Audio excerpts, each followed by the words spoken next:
Human beings often believe that for life to move in the right direction, they must constantly act and control everything. We try to hold on to a relationship, try to force a career path, try to make life unfold according to our own plans. But the more people attempt to control things, the more everything begins to feel heavy, as if life itself were quietly resisting them. Carl Jung believed that behind this impulse lies the ego, the part of the mind that always wants certainty and safety. Yet beneath the ego, there exists a deeper layer of the soul, where intuition, the unconscious, and what many traditions call the guidance of God, quietly operate. When we try to force life according to our own will, we are often moving against that deeper current. And when that happens, life begins to send clear signals. Everything slows down, the energy inside gradually fades, and plans that once seemed certain suddenly collapse. According to Jung, those moments are sometimes not failures, but the way life forces us to stop so that we can listen to deeper guidance. In this video, we will explore why sometimes the wisest thing you can do is not to try harder, but to stop forcing things and allow God to guide your life. And perhaps, when you understand this, you will look at what is happening in your life in a completely different way. Number 1, the illusion of having to do something when the ego mistakes action for safety. Most of us grow up with a very familiar belief. When there is a problem, we must do something immediately. If a relationship begins to crack, we try to speak more, explain more, repair more. If a career path becomes unclear, we rush to search for a new plan, a new goal, a new strategy. If a sense of anxiety appears inside, we immediately try to fill it with action. In the mind of the ego, action is equal to safety. Doing something, whether it is right or wrong, still makes us feel that we are in control of our lives.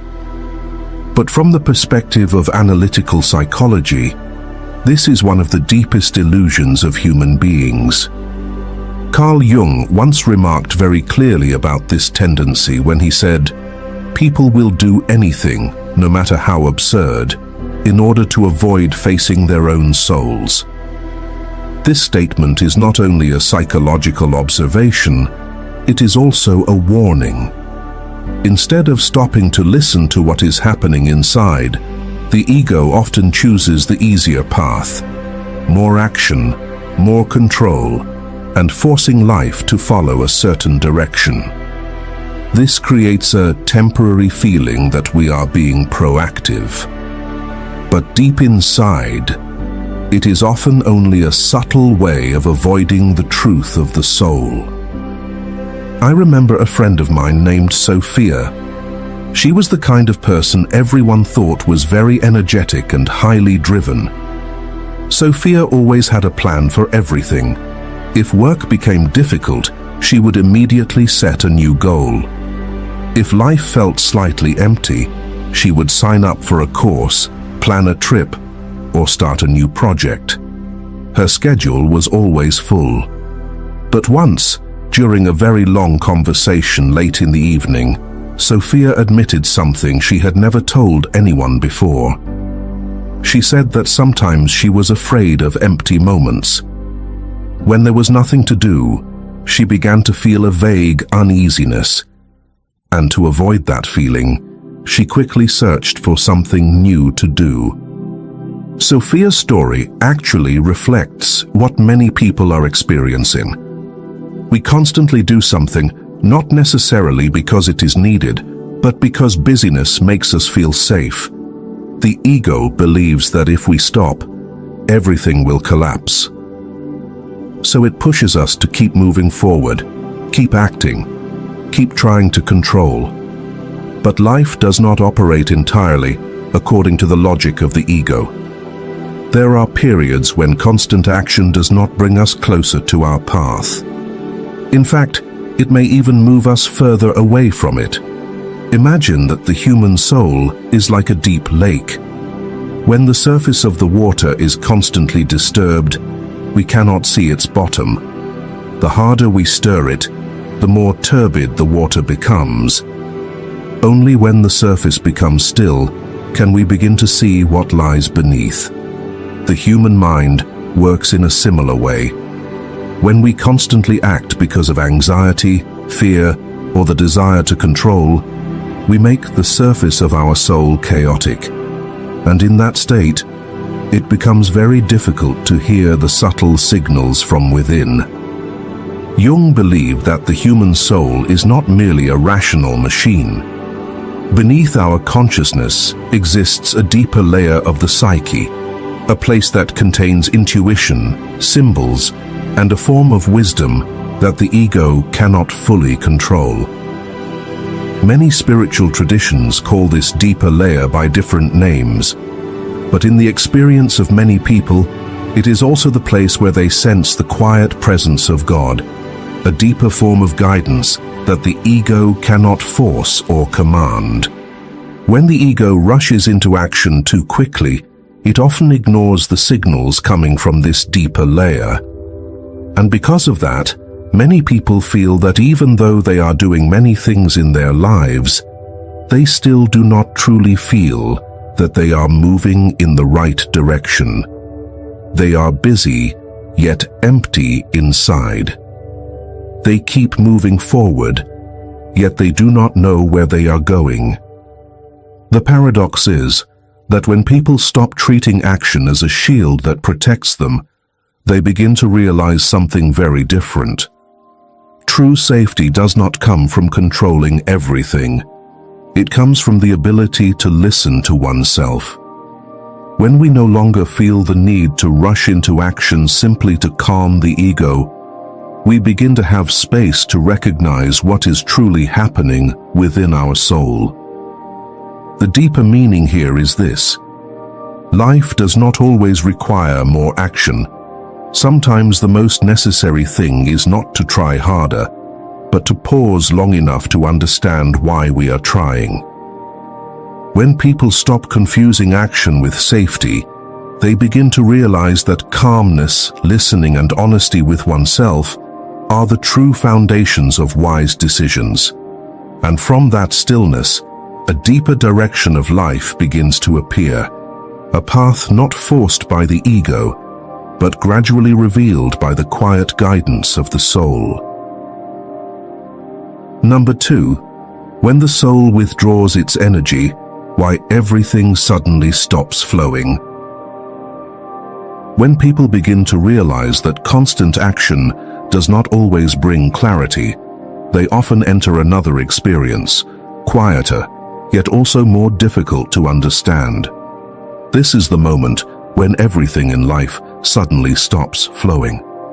Plans that once progressed smoothly begin to slow down. Work becomes heavier. Efforts that once brought results now seem ineffective.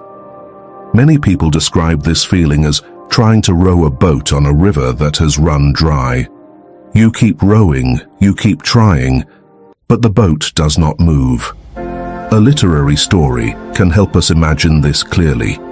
In the novel The Old Man and the Sea by Ernest Hemingway, the old fisherman Santiago has days when he sails out without catching a single fish. Other fishermen begin to think that his luck has run out, but Santiago does not panic. He does not throw his nets everywhere in desperation. He understands that the sea has its own rhythm. Some days the sea is full of fish, and some days the ocean is completely silent. A fisherman cannot force the ocean to give him what he wants.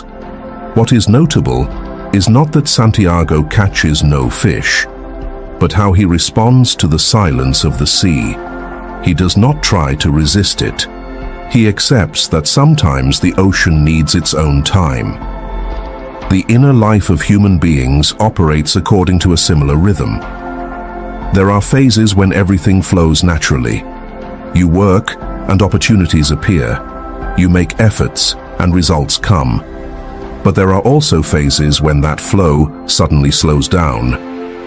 When that happens, the ego often misunderstands and believes that we need to try harder. In Jungian psychology, human life is not governed only by willpower or plans. Beneath consciousness exists a deeper center of the psyche, where intuition, meaning, and the true direction of each person's development are held.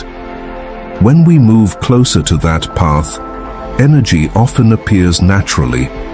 We feel interested, motivated, and we sense that we are moving in the right direction.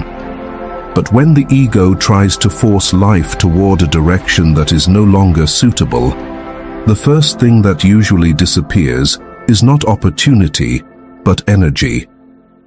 Jung once wrote a sentence worth reflecting on. Where love rules, there is no will to power, and where power predominates, love is lacking. This rarely happens suddenly. It begins very subtly. A little fatigue, a little loss of enthusiasm, and gradually the feeling that everything in life becomes heavier than before, even though you are still doing the same things. To understand this more clearly, imagine that you are trying to grow a tree in soil that does not suit it. You water it more, add more fertilizer, and care for it more carefully. But the tree still grows weakly, not because you care for it incorrectly, but because that soil is not meant for it. When the tree is moved to more suitable ground, it begins to grow almost naturally. No forcing, no excessive effort, only the right environment. Human psychological energy functions in the same way. When you move in the right direction of your development, energy naturally appears. But when you force yourself along a path that no longer belongs to you, that energy gradually withdraws. And what confuses many people is that they think they need to try harder, when what is truly necessary is sometimes to stop. In modern life, many people experience this state without recognizing it. They work hard, set many goals, and constantly push themselves forward. But inside, they feel tired and empty, not because they are weak, but because the flow of their energy is moving toward a direction that no longer belongs to them. From Jung's perspective, when the soul withdraws energy, it does not do so to punish us. It does so to prevent us from continuing further down the wrong path. If energy continued to flow into that path, we might travel very far before realizing that we had lost our way. But when the energy withdraws, the ego is forced to slow down and reconsider its direction. For many people, these slower periods are also the moments when they begin to sense that a deeper form of wisdom is operating in life, something that many spiritual traditions call God. Not as a force that compels life to unfold according to our wishes, but as a quiet guidance that sometimes appears precisely in the moments that force us to stop. Periods when life suddenly becomes slower often carry a deep meaning. They are like a silent signal from within asking you to reconsider your direction. When you stop forcing everything to continue as before, you begin to notice things you previously could not see, your true desires, deeper values, and sometimes an entirely different path. Therefore, when you enter a phase in which everything seems to stop flowing, what you need to do is not panic or force yourself forward at all costs. What you need to do is simply slow down long enough to observe where your energy is truly alive and where it is gradually draining away. Sometimes that very listening will open a direction that you could not previously see. And if you have ever experienced a period when everything in life suddenly slowed down like this, leave a comment. I've been there.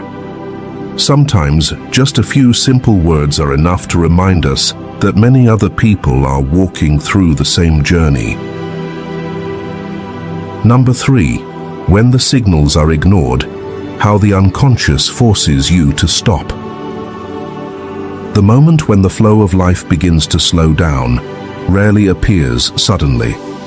Before everything truly stops, life usually sends us many smaller signals. But the problem is that most people do not notice them, or they notice them but choose to ignore them. And when those subtle signals are not heard, the unconscious is forced to use stronger ways to make us stop. From Carl Jung's perspective, the human psyche always seeks to preserve balance. When the ego pulls life too far away from its true path, the unconscious begins to send signs. At first, they are very gentle. A feeling of fatigue without a clear cause, a loss of interest in things that once excited you, or a vague discomfort whenever you think about a certain direction. But because the ego always wants to maintain control, it usually explains these signals in a very simple way. I just need to try harder. Carl Jung once said a very famous sentence: "One does not become enlightened by imagining figures of light, but by making the darkness conscious." What Jung meant here is that if we do not face the uncomfortable signals of the inner world, they will not disappear. On the contrary, they will gradually become stronger. There was once a comment left under a video on this channel that I still remember very clearly. A viewer shared, "I worked at my job for 8 years. For the past 2 years, every morning I woke up feeling heavy. I thought I was just tired, so I tried to work even harder. But then my body began to react. I could not sleep. I had frequent headaches, and eventually, I had to quit my job because of exhaustion." Looking back, I realized that I had known for a long time that the job was no longer right for me. This story is not rare. Many people experience similar signals without recognizing their true meaning. From Jung's perspective, such symptoms are sometimes not our enemies. They are like a language of the unconscious. When the soul cannot communicate with the ego through intuition or gentle emotions, it begins to use stronger signals. An easy way to imagine this is to think about the dashboard of a car. When the engine has a problem, the car does not stop immediately. First, a small warning light turns on. If the driver notices it, they can stop the car and check.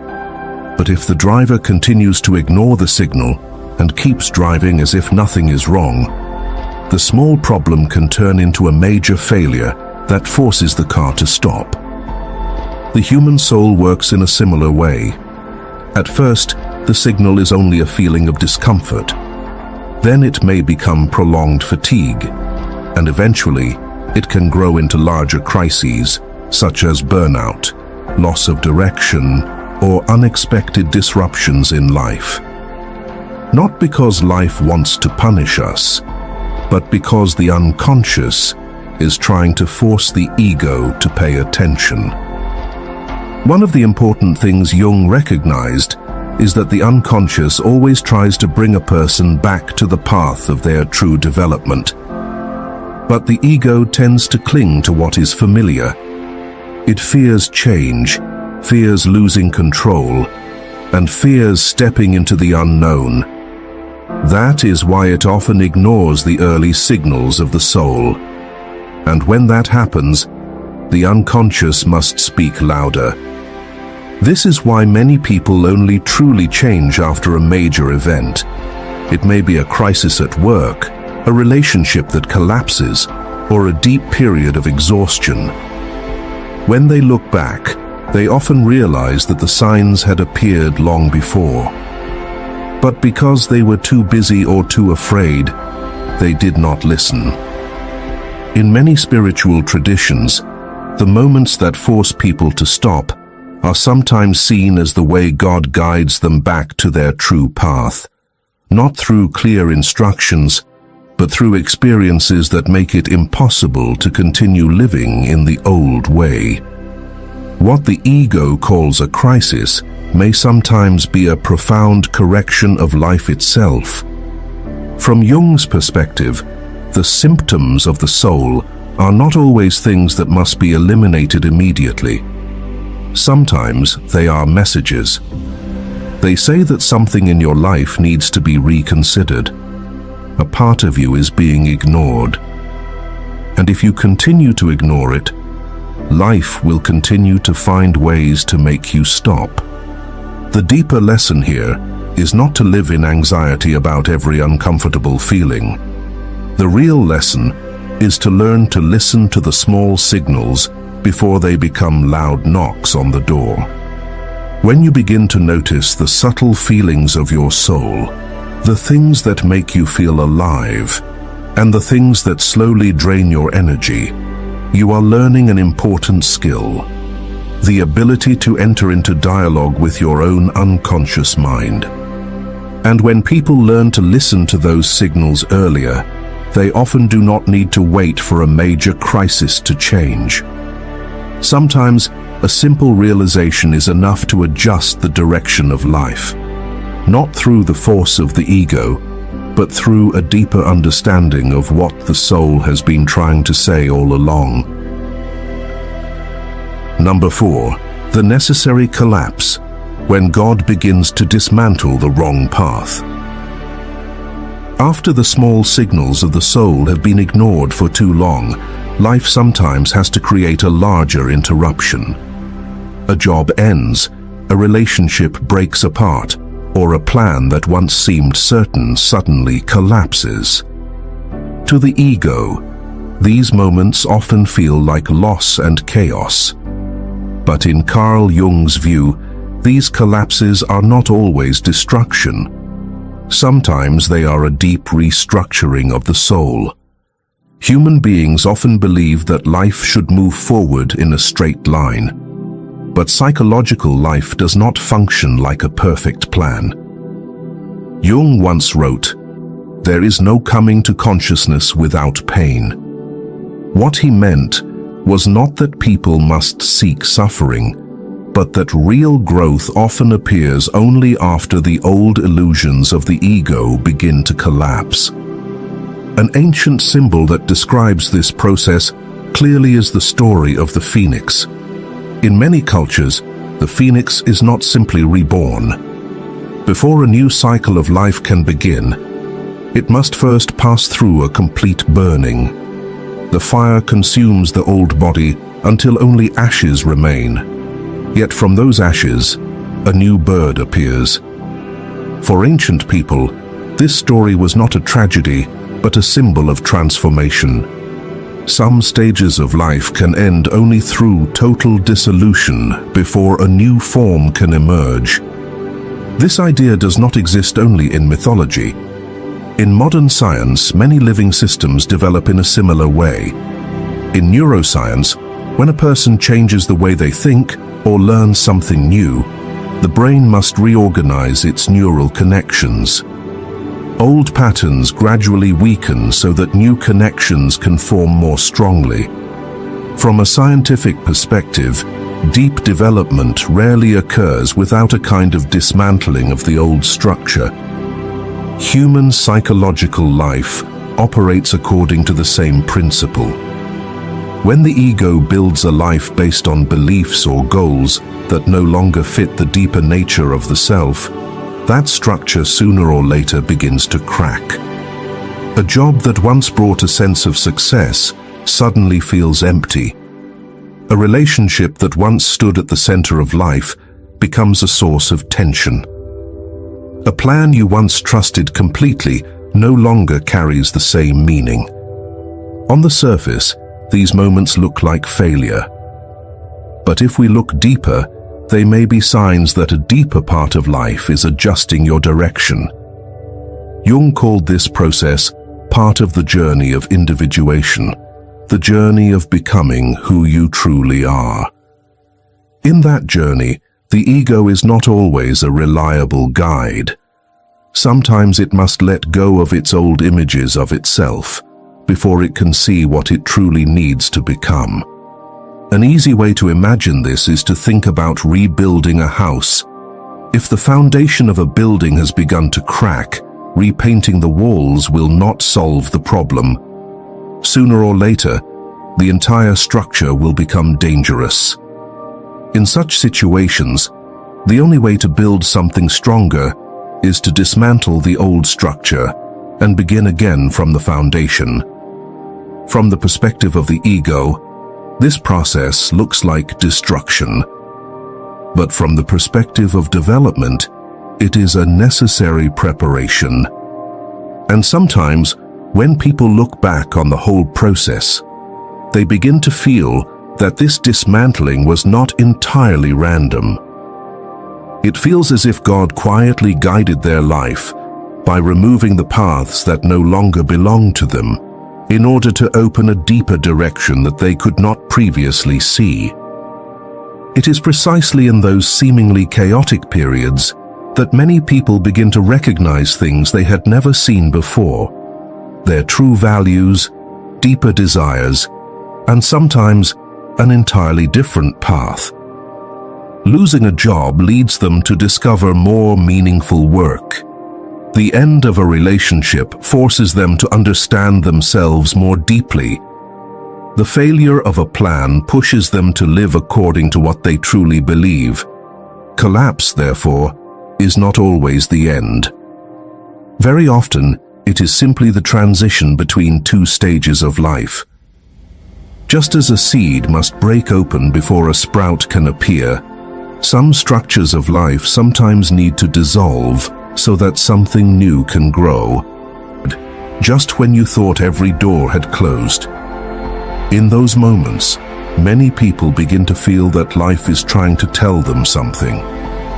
Carl Jung called this phenomenon synchronicity, meaningful coincidence. It is when two events occur at the same time without a clear causal relationship, yet carry a profound meaning for the person experiencing them. Jung once wrote, "Synchronicity is an ever-present reality for those who have eyes to see." Meaningful coincidence always exists in life, but only those who pay attention can recognize it. Moments like these often appear in very ordinary situations. Have you ever thought about someone you had not contacted for a long time, and at that exact moment, your phone vibrated with a message from that very person? Or perhaps you were reflecting on an important decision in life and suddenly heard a sentence, a conversation, or a passage from a book that seemed to speak directly to what you were thinking. If taken separately, these events appear like random coincidences. But when they occur at important moments in life, they begin to feel different, as if a meaning is being sent to you. According to Jung, such coincidences reflect a deeper connection between the inner world of a person and the events that occur outside. When someone begins to change internally, when they release an old path, an old belief, or an old image of themselves, the surrounding world sometimes begins to rearrange itself in subtle ways. Events that once seemed unrelated begin to connect, like pieces of a puzzle slowly forming a larger picture. Imagine that life is like walking along a road covered in fog. You cannot see the entire path ahead, only a few steps in front of you. But every time you keep walking, the next part of the road gradually appears. And often, when you look back after a long journey, you realize that the important turns of your life appeared exactly at the moment when you were ready to step into a new direction. Human life often unfolds in a similar way. When we see events only through the perspective of the ego, they appear scattered and difficult to understand. But when we look back years later, we begin to notice that certain encounters, opportunities, and moments appeared in astonishing ways. Experiences like these lead many people to feel that life does not operate entirely through randomness. There are moments when circumstances appear at exactly the right time, as if a deeper intelligence were quietly adjusting their direction. For some people, this is simply luck, but for others, it is the way God guides human beings through the circumstances of life. What is remarkable is that this guidance rarely appears as clear instructions. It does not tell you what to do. Instead, it appears as a series of small signs. One door closes so that you cannot continue along the old path. An opportunity appears just as you are ready to enter a new stage. A person enters your life and changes the way you see the world. In Jung's perspective, moments like these often occur when people begin living closer to their deeper center, the part he called the self. When the ego no longer tries to control everything rigidly, people become more sensitive to the subtle signals of life. They begin to realize that life always has gentle ways of pointing toward a new direction. The important thing here is not to search for meaning in every coincidence.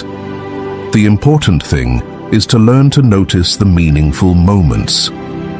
When you stop forcing everything to follow the rigid plans of the ego, you begin to realize that life always has subtle ways of guiding you forward. Sometimes that guidance comes through an unexpected opportunity. Sometimes it comes through a meeting that seems random. And sometimes it comes through a small event that allows you to see your path in an entirely new way.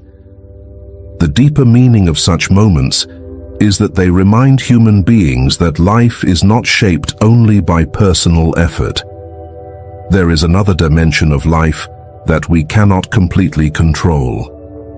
When people learn to listen to that deeper dimension, they begin to realize that life sometimes speaks to us not through words, but through circumstances that appear at exactly the right time. And when someone begins to realize this, the way they see life also changes. They no longer feel that they must force everything to happen. Instead, they learn to walk with greater attention and trust. Because sometimes what guides a person is not the absolute effort of the ego, but the ability to recognize when God is opening a new door within the ordinary circumstances of life. Number 6. Inner peace, the final sign of divine guidance. It is here, after all the signs, the coincidences, and the unexpected doors that appear in life, that people begin to realize something deeper. The clearest sign that you are moving in the right direction does not always lie in external circumstances. It is not success, recognition, or results that can be seen immediately. The deepest sign often appears in a much quieter place, the inner state of the soul. Carl Jung once wrote, "The privilege of a lifetime is to become who you truly are." And when a person begins to move closer to that true self, a very subtle change usually appears inside, a sense of peace they had never experienced before. During a Jungian therapy session, I once met a man in his early 30s named Stephen. He was neatly dressed, spoke clearly, and had a job many people considered desirable. But when the conversation became deeper, I noticed a fatigue in his eyes that was difficult to hide. Stephen said he had followed his current path for nearly 10 years. Everything made sense and was highly valued by society, yet inside he always carried a quiet tension. What was remarkable was that when he began speaking about the things he once loved, writing, studying psychology, and working with people, his voice slowed down. And in that moment, he seemed to touch a very real part of himself. From Jung's perspective, moments like these are very important, because the human soul rarely speaks to us through clear commands. It speaks through inner states. When a person moves too far away from their true path, the psyche often becomes tense, disordered, and drained of energy. But when they begin moving closer to what truly suits them, another feeling gradually appears. Not intense excitement, but a deep form of quietness. An easy way to imagine this is to think about wearing a pair of shoes that fits perfectly. When the shoes are the wrong size, every step feels uncomfortable, even if you keep walking. But when the shoes truly fit, you hardly think about them anymore. You simply walk naturally. Inner life is similar. When you move away from your path, there is always a subtle tension inside. But when you move in the right direction, a natural sense of peace begins to appear. What is important here is that inner peace does not mean life becomes easy. Our true paths can still contain many challenges and uncertainties, but the inner experience becomes completely different.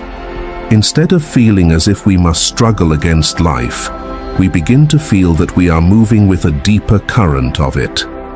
Many people, after looking back on their lives over time, realize that the clearest sign they were on the right path was not external results.